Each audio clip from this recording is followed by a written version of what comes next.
Oh, Marie. Ba't pakiti-ngiti ka dyan? Sino na naman yung kachat mo? Wala po. Nanonood lang po ako. O sige. Matulog ka ng maaga ha, dahil may pasok ka pa bukas. Baka magpuyat ka na naman yan. Sige po, good night.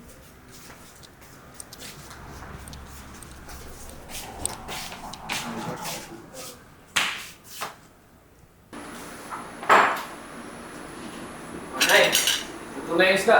Kaya tayo. At tara, maupo ka na dyan. Nasaan na ba si Marie? Ako dun. Ano to? See you later? Sino to? Kuya? Ano ginagawa mo? Eh, ikaw, sino ba to? Ba't ang pinapakailaman niya?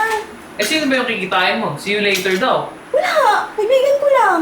Kaibigan. Sige na, maupo ka na. Kumain ka na dyan. Wala na, papasok na lang ako. Ano ba yan, Marie? Napaka-defensive mo. Nakita lang yan ng kuya mo nag-pop up message eh. May tinatago ka ba? Wala nga po. Kaibigan ko lang po to. Sa school na lang po kain. Anong oras na rin po eh. Muna na po.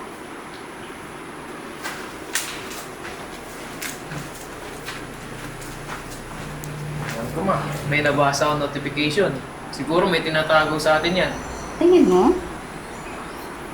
Sigurado sa kanya. Bantayan mo nga maigi ang kapatid mo. Magdududa na rin ako dyan. Sige ma. Mukhang may inililihim sa atin. Ako bahala dyan. Kumain ka naman. Sige. May mga kain. Ang dami naman Masarap yun, yung ma. isda mo. Diet ako ngayon. Diet ka pa Oo. na naman. Eh, paborito mo yung niluto ko eh. Ay naku, mamaya sasabihin nila, "Uy, tumaba ka." O, susumba na naman ako ng susumba nito. Alam mo namang maganda ka kahit mataba mo yung payat. Ay, yan ang gusto ko sa'yo, anak eh. Sobrang lambig mo talaga kay nanay. Hindi ka gaya nung isa, akala mo laging may menopause. Laging galit. Daig ka pa ba? Kaya nga eh. Masyadong defensive. Sige. Ako na ito sa'yo, anak ko.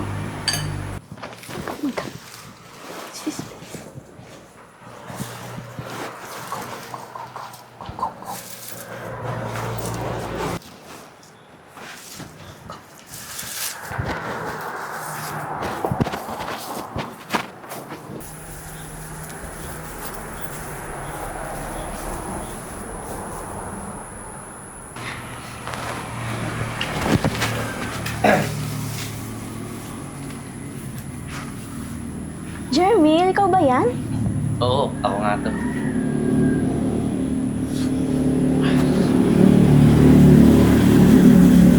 Hoy! Ano ginagawa mo? Balik mo yan! Hoy! Balik mo yan! Hoy! Balik mo yan! Hoy! Balik mo yan! Ikaw! Sabi na eh! Hayop na to. Manliligaw. Putya! Hold upper lang pala. Hirap.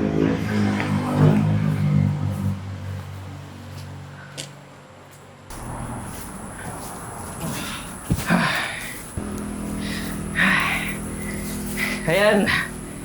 Ayan yung kinikilig ka. Eh, hindi ka naman gusto nun eh. Gusto ka lang hold upin. Ang bihira. Pinagod mo pa kami ni Ferd. Makinig ka sa kuya mo. Kaya next time, mag-iingat ka. Huwag kung sino-sinong kakausapin mo. Hindi naman sa pinagbabawalan kita. Pero kilalanin mo yung kinakausap mo. Saka, huwag kang maglilihim sa amin ni Mama. Dito. Nag-aalala lang naman sa ako sa'yo eh.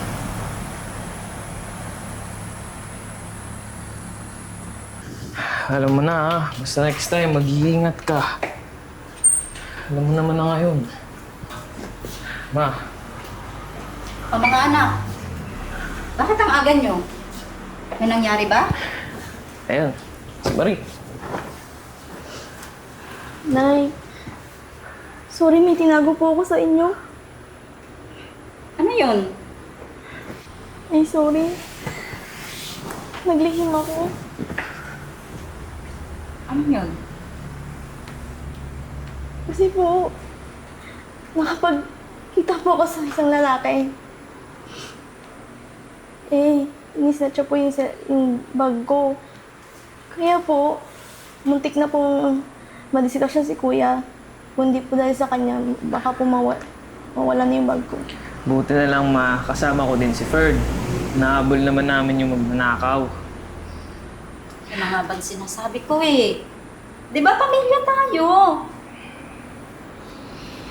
Basta. Di ba dapat walang lihiman? Kasi po, lagi kayong busy. Si kuya, wala na po kayong time sa akin. Anak, pasensya ka na. Kung minsan, hindi ka namin nabibigyan ng oras. Hindi namin na ipaparamdam sa'yo na importante ka rin. Pero anak, simula ngayon, huwag ka nang maglilihim ha? Dahil sa paglilihim mo, tignan mo.